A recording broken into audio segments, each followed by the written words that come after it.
Muling dumausdos ang peligrosong uson sa Bulkang Mayon. Umabot po ng 3 kilometro ang distansyang inabot ng uson.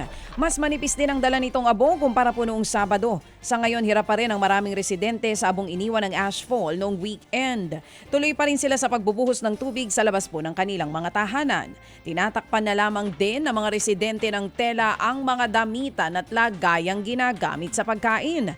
Kahit nakasara raw kasi ang mga pintuan at bintana, pinapasok pa rin ito ng abo.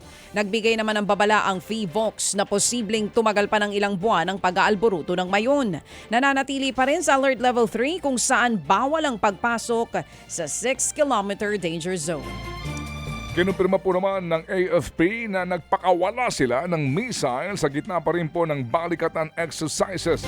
At ayon sa militar, nagmula daw po ang missile sa Typhoon Mid-Range Capability MRC Missile System ng Amerika at pinakawalan mula doon sa Tacloban City Airport.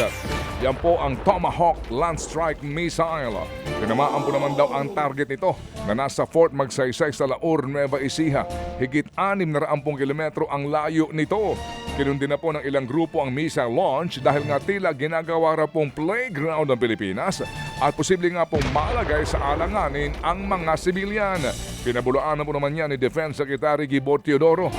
Tinitiyak daw nilang walang iiwang pinsala ang mga missile na ginagamit sa balikatan exercise. Patay naman po ang isang ginang matapos pagsasaksakin sa Bayawan City. Diyan po yan sa Negros sa Oriental. Suspect sa krimen ang sariling bayaw na si alias June. Ayon po sa mga testigo, lasing na dumating ang suspect sa bahay ng biktima at bigla na lamang daw nanaksak ito. Nasaksak din ang minor de edad na anak ng biktima. Arestado rin agad ang suspect sa heart pursuit operation.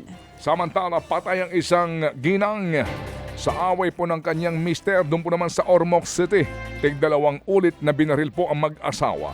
Naisugod sa ospital ang mag-asawa pero napuruhan ang babaeng biktima habang sugatan ng kanyang mister. At ayon sa paunang investigasyon, nagkaroon daw po ng alitan ang lalaking biktima at ang suspect na si Elias Den. Inakusahan daw kasi ng suspect na isinasara ang linya ng tubig kaya kinakapos ang supply ng mag-asawa. Nang kumprontahin po ang suspect ay humantong ito sa pamamaril. Naaresto po sa follow-up operation ang naturang suspect.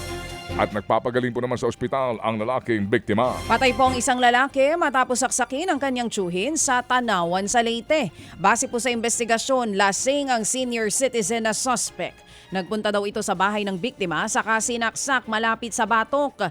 Nagawa lang daw ng suspect ang krimen dahil sa sobrang kalasingan. May kinikimkim din daw itong galit sa pamangkin.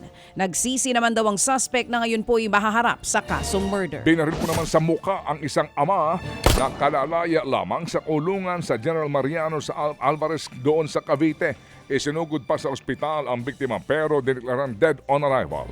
Nasa po naman sa CCTV ang mga salarin. Kabilang po ang rider na posible pong nagsilbing lookout at ang gunman na kumaripas ng takbo. Blanco pa rin po ang mga pulis at ang pamilya ng biktima sa motibo ng pamamaril. Patuloy pong tinutugis ang mga salarin. Sa backtracking po naman ng mga pulis, na-recover ang ginamit nilang motor sa isang gasolinahan sa parehong bayan. Mga kapatid, patuloy po kayong tumutok sa 105.9 True FM para sa totoong balita, impormasyon, music and entertainment. Mag-subscribe sa aming YouTube channel at podcast at sundan nyo kami sa Facebook, Instagram, X at TikTok sa True Network PH.